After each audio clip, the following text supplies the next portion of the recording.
So, you've arrived at last.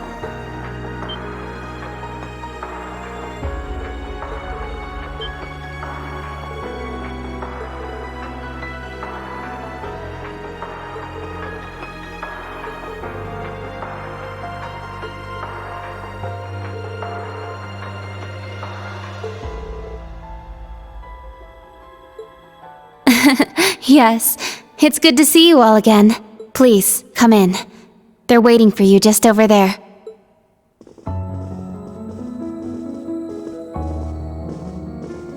I'm glad you all finally made it. The church has decided this issue now merits the attention of the Congregation for the Sacraments. As such, the Archbishop and all the staff here have been moved to another location.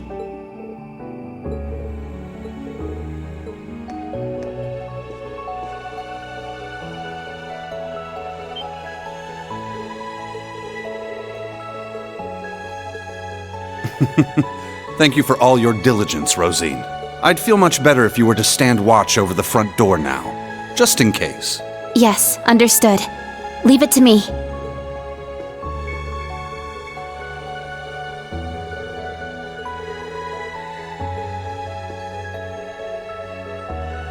Let me introduce you. This man is a member of the Gralsritter, a division of the Septian Church. He's the second in command, in fact. Thomas Lysander. He holds the seat of Second Dominion and is sometimes known by his title, the Partitioner.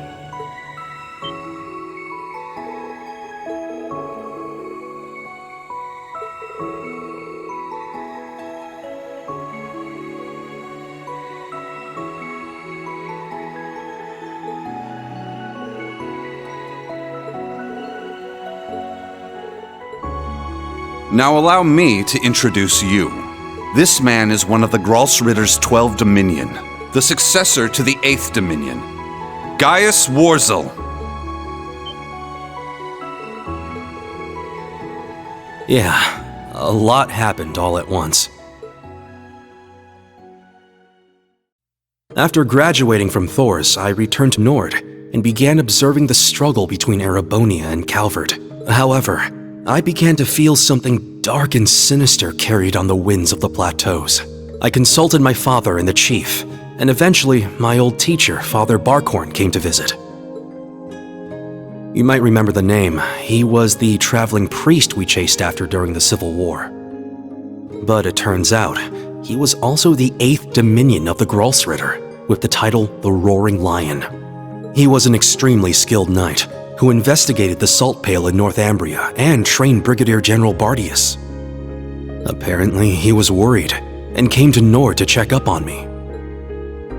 He explained to me that what I had been sensing was called the Gale of Ruin. I'm not sure why I'm able to sense it. Maybe it's because I'm a descendant of those who fought alongside the Lionheart Emperor. I mentioned this to him and he came to a realization, but then it happened. A Calvardian ship that broke past the 7th Armored Division attacked my village. My father was away at the time. I fought back in an attempt to protect my family, but it was no use. Right as I prepared myself for death, my teacher threw his huge body in the way to protect me. And as he lay there dying, he passed his stigma onto me. Across the nearly 1,000-year history of the Gralsritter, its highest-ranking members have each borne one of 12 sacred markings. This was one of those markings.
waiting! Come out already!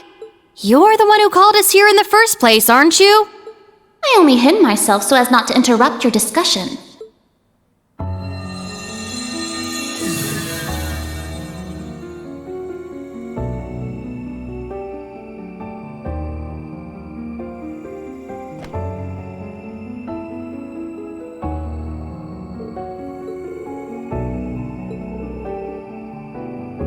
Indeed. But you may simply call me Rose. I had you all gather here for one reason. To explain to you the background between the Hexen clan and the church.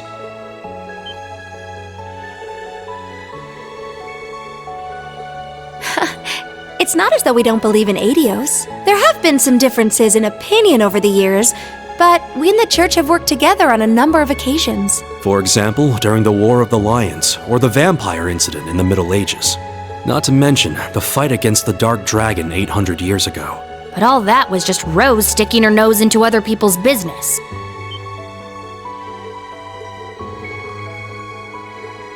Legend has it, Emperor Dreikel's camp was once visited by a good witch. And the novel Red Moon Rose features a vampire hunter affiliated with the church who was, in truth, the true ancestor of the vampires. The woman you now see before you was both of these people, even if she looks a bit different. 800 or so. However, you should know that my situation is somewhat unique. All other witches are normal humans, except, of course, for the fact that they are all descendants of those who once guarded the Septarian of Fire.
beginning, this land housed two of the Septarian.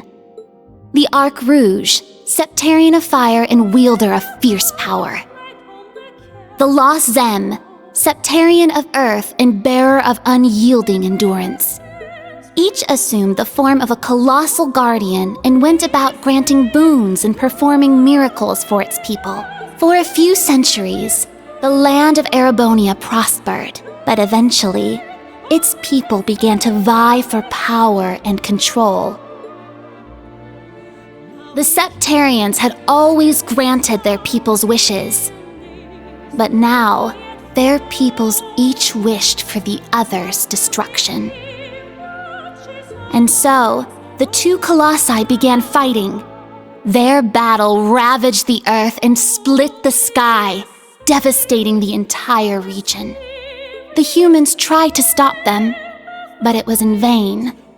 The Septarians' fight continued 1,000 days, scorching the land black. When the battle ended at long last, it was a tie. Exhausting their power in one final strike, the two Septarian were blown away, left as nothing but empty shells. Yet the tale did not end there. The power expelled by each Septarian collided and became one, resulting in the creation of an entirely new entity. The Great One, the Septarian of Steel. It was an existence created from the union of fire and earth. It was beyond anything else in this realm. It was the ultimate source of power. Though things seemed fine at first, the survivors of the war soon realized the eternal conflict within it. They knew this conflict would cause it to grow ever more unstable, and that it was not something that could be handled by mankind. With the Holy Beast's assistance, the kins of fire and earth joined together to see the Great One sealed away.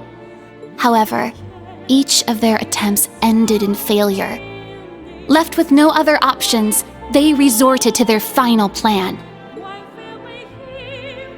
The Great One would remain whole in the higher plane, yet its physical incarnation in this world split into numerous shards. It was this final gambit that saw disaster averted. Indeed, their combined efforts bore fruit. The kin of Earth created 7 vessels, while the kin of Fire split the Great One's power and infused each vessel with a part of it. 7 dolls in the form of knights, each bearing the Great One's power, the Divine Knights.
"900 years ago, Heimdall was a small city of only about 50,000 people.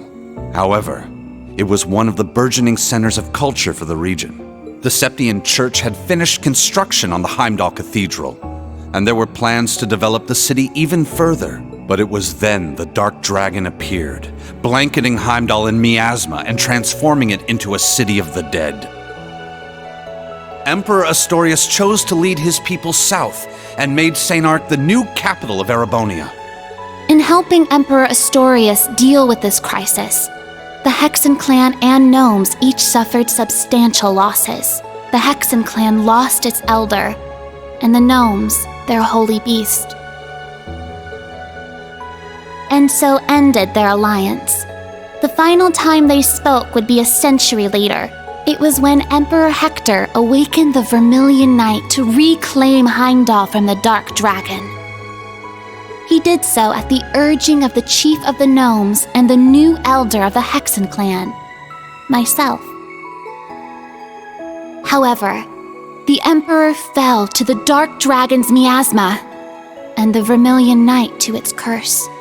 The Emperor's son had the chief of the gnomes and myself seal the cursed knight deep below the Imperial Palace.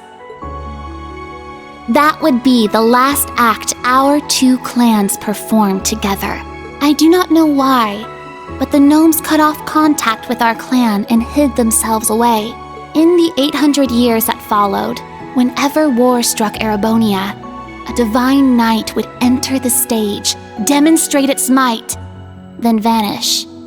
I was certain the gnomes were involved, yet all we could do was guide awakeners on the proper course.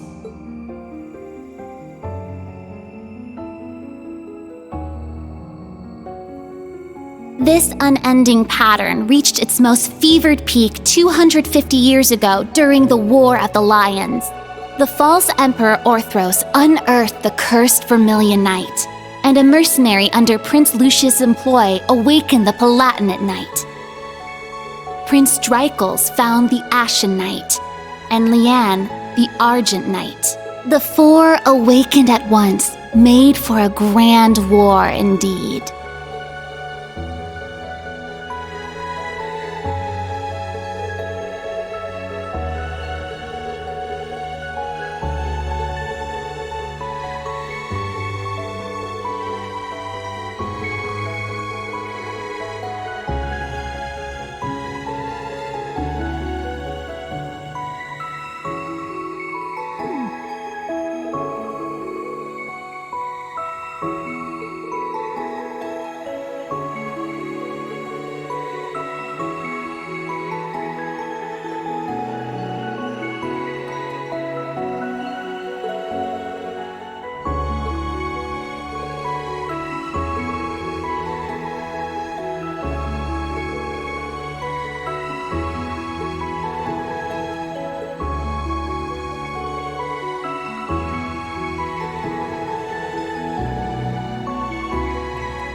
When the sacrifice is made and the ancient blood flows, the path to the Grawl of Erebos shall open. When the tainted holy beast is pierced by the blade of World's End, and its blood fills the Grawl, the great twilight shall fall upon the land.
Muse? Is something the matter? Oh? You realize something? Right now, we need any straw we can grasp at. Anything at all could help, no matter how small. Yes, you're right. That term. Originator Zero. Could that be OZ, perhaps? That's what the Black Workshop called Millium and Altina. They're model numbers. OZ. What are you talking about? So you finally made it. That voice. Vita! Ah, so the prodigal granddaughter returns.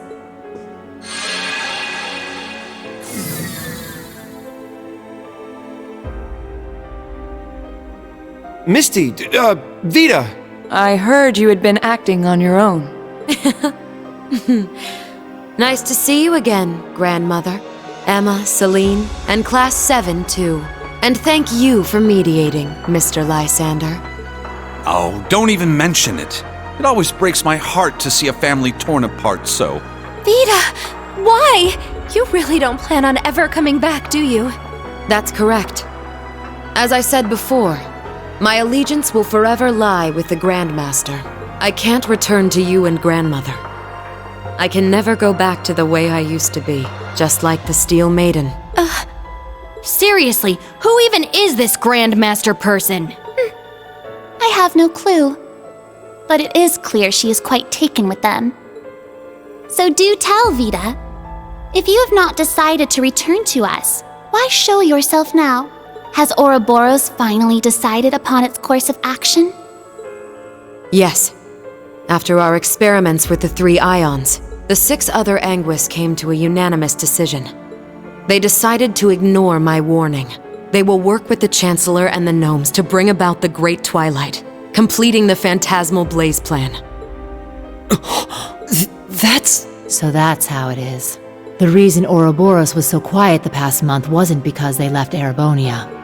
It was to carry out their plan, and determine whether they should work alongside enemies and traitors. How can that be? If that were the case, it means... They're all our enemies? Is this? It's not the cathedral's bell. I think I recognize it from Crossbell. You do? Yeah, I'm sure of it. I remember hearing it right before the incidents in Crossbell, when we were still independent. Oh! The one from the museum! The bell from Stargazer's Tower? But the sound's coming from a different direction than the museum. The Phantasmal Blaze Plan. What a fitting name. I wonder how much of this she foresaw. That is quite enough mumbling to yourself. If you know what is going on, show us! It'll be a bit tough without Grianos. I'll need your help, Grandmother. Emma, Celine, you too. Yes! I'm not your slave.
Now then, let us say we celebrate the continuation of the Phantasmal Blaze plan by ringing in the Great Twilight.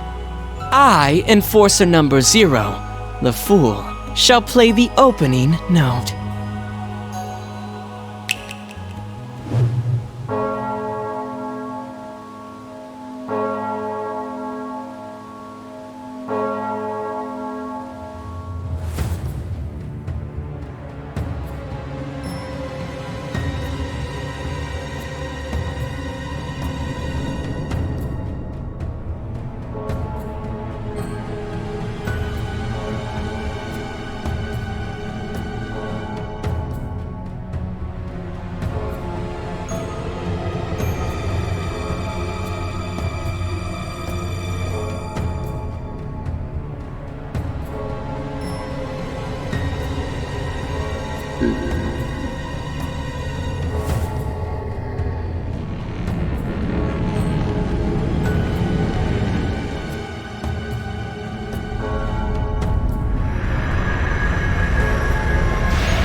Check that out!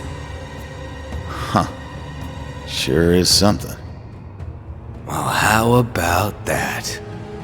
So, the beginning of the end, is it? Deja vu. The Grawl of Erebos. Just as the Black Records foretold. The crypt where the great power will be reborn. Reen. Eustace. Couldn't have guessed this is how my day would turn out when I woke up this morning. Let us begin. It is time. Chief of the Gnomes and head of the workshop, show me the way, Black Alberic.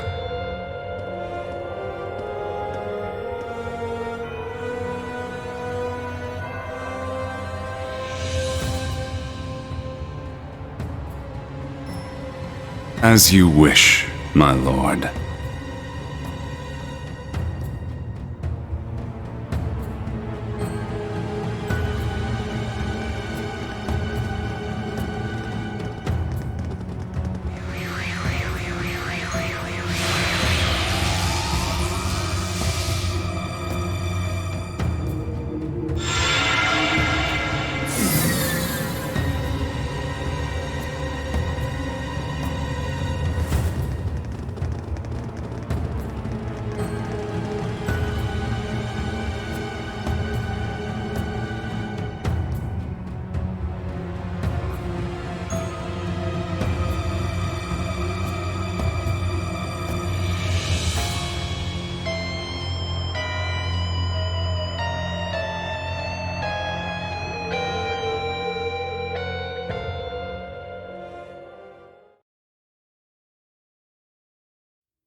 Rufus.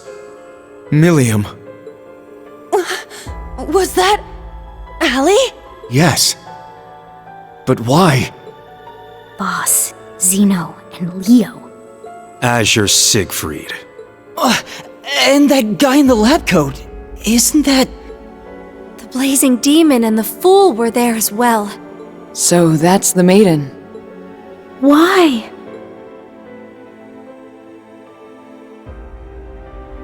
We just spoke this morning and...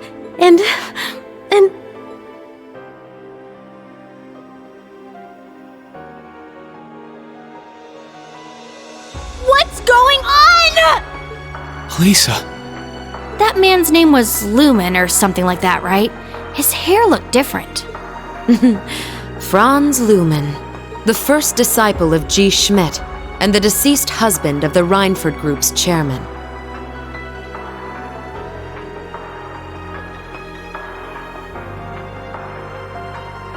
Also known as Franz Reinford.